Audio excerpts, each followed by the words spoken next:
Desperate search underway after deadly 6.9 magnitude quake in Cebu, Philippines. Bogo, Philippines. In the darkness just after 10 p.m. on Tuesday, a powerful magnitude 6.9 earthquake struck off the coast of Cebu province, with its epicenter roughly 19 kilometers northeast of Bogo City. The tremor was unusually shallow, just about 5 kilometers deep, which greatly amplified its destructive impact. By Wednesday, officials confirmed at least 69 people had died and over 200 were injured as rescue operations struggled against time, darkness, rain, and damaged infrastructure. The immediate aftermath: chaos, damage, and search for survivors. Rescuers used backhoes, sniffer dogs, and manual labor to dig through collapsed concrete slabs, broken walls, and twisted metal, while spotlights lit the debris in search of survivors. Heavy rain, landslides, and damaged roads and bridges impeded access to some of the worst-hit areas. Authorities described the search as still being within the golden hour window to find survivors, but fears were rising that even more lives lay buried beneath the rubble. Hardest-hit locales and notable casualties.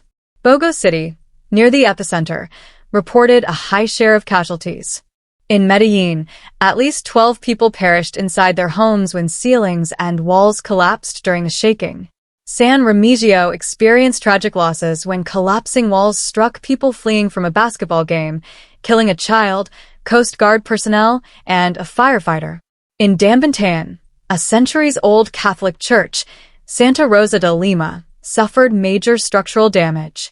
Fire stations, public buildings, and many private houses also sustained serious structural damage or total collapse. Beyond the human toll, roads split, walls cracked, and essential utilities like power and water were disrupted in many towns. Geological context and subsequent shaking. Earthquakes that occur at shallow depths tend to cause more severe surface shaking. This quake's shallow focus magnified its impact.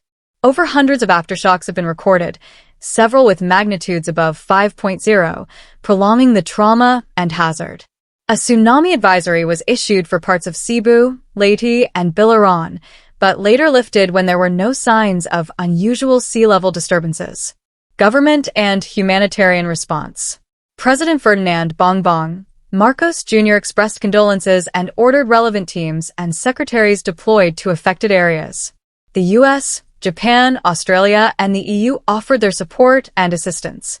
Cebu's provincial government declared parts of the region under a state of calamity to expedite resource mobilization and response. Medical teams, engineers, search and rescue squads, and disaster agencies have been mobilized to assist in relief, assessment, and recovery operations. Class suspensions and work stoppages in Cebu and neighboring provinces were announced to allow safety inspections of buildings. Why the Philippines is highly vulnerable. The Philippines sits along the Pacific Ring of Fire, a major zone of tectonic activity, making the country prone to earthquakes, volcanic eruptions, and tsunamis. Additionally, the archipelago faces an average of about 20 typhoons a year, compounding its exposure to natural hazards. Al Jazeera. Notably, the fault which slipped in this quake had not recorded major activity in centuries, meaning earlier warning signs were limited. What lies ahead? As rescue operations continue, the full extent of the devastation and the final toll remain uncertain. More bodies may yet be pulled from the rubble. Key priorities moving forward. Sustained search and rescue efforts, especially in hard-to-access zones. Damage assessment of homes, schools, public buildings, and critical infrastructure.